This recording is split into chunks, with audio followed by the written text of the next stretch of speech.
Let's talk about workflow and training. First, we need to create a workflow template.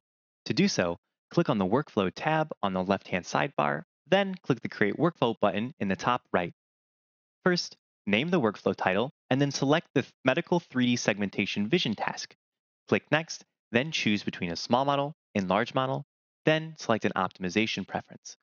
Both of these options will help us automatically select the model that we believe to learn well on your data. Once on the summary page, you can review the choice you made, then click Build Model Workflow. You will then see a sample template with 3 different nodes created for you, what we refer to as modules. These are the building blocks of your workflow. You can also customize each of these modules to define how you would like to train your model.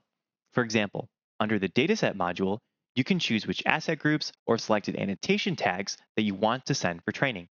In the augmentation module, you can choose to enable or disable types of augmentation you want as the preprocessing step. Then, in the next module, for model, if you're wanting to explore the other models we offer, you can also select the preferred model architectures accordingly and adjust the provided hyperparameters. To learn more about the options for different modules and workflow, refer to our developer documentation for more info. After that, we can start our training. Click on Run Training. You'll be prompted to configure some settings, such as the checkpoint strategy, or you can use the default suggested. Once selected, click Next, then select a compute resource from our dedicated cloud GPUs or your own GPU runner that you'd like to use to run this training. Then you can click Start Training. Once clicked, you'll be presented with the Training tab on Nexus. As you can see, we are able to see which workflow our training is using, as well as the model being trained and on which GPUs we chose. Currently, we're in initialization phase, so the information presented is limited. However, it should only take a few minutes to have the instance up and running. After some time, our sample workflow training has commenced and the information presented on the page has updated with a few graphs. Primarily, we have a graph capturing the total loss over all epochs on the training and validation sets. This graph may be a bit noisy, so we can smooth it by clicking on Settings, then selecting Smoothing, adjusting it as appropriate. We also see that we have graphs for IOU loss, cross-entropy loss, dice loss, and focal loss, and we also have evaluation metrics such as average precision, average recall, IOU score, pixel accuracy, and F1 score that are captured on the validation set. We also have other tabs available to us now. First, we will check out the Advanced Evaluation. Advanced Evaluation demonstrates how your model is learning over time, comparing the true annotations to the predictions at each evaluation checkpoint. Using the evaluation checkpoint slider, you can scrub through checkpoint performances, visualizing how your model is learning over time. Here, the user is provided with 9 specimens to evaluate, all presented within the same 3D viewing tool, providing the annotator with all the same functionality.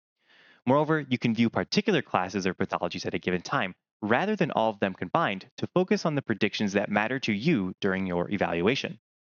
Here, you can select singular classes or a combination of them to view multiple class predictions at a time. You can also adjust the opacity of the ground truth layer of a given specimen for a better view of the true annotations as well as the predictions. Moving on, we have the Confusion Matrix tab, which captures the assignment of classes during evaluation checkpoints compared to their true annotations.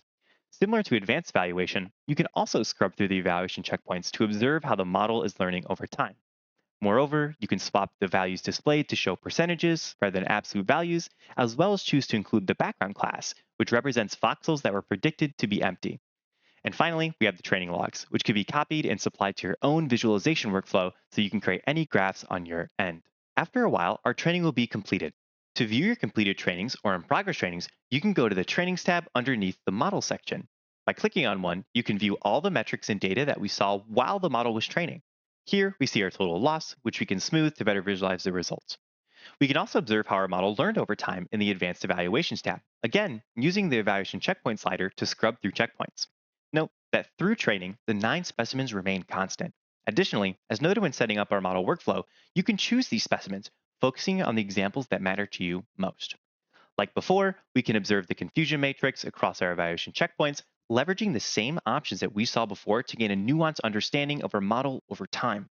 Finally, the completed training logs can be viewed under the Training Logs tab.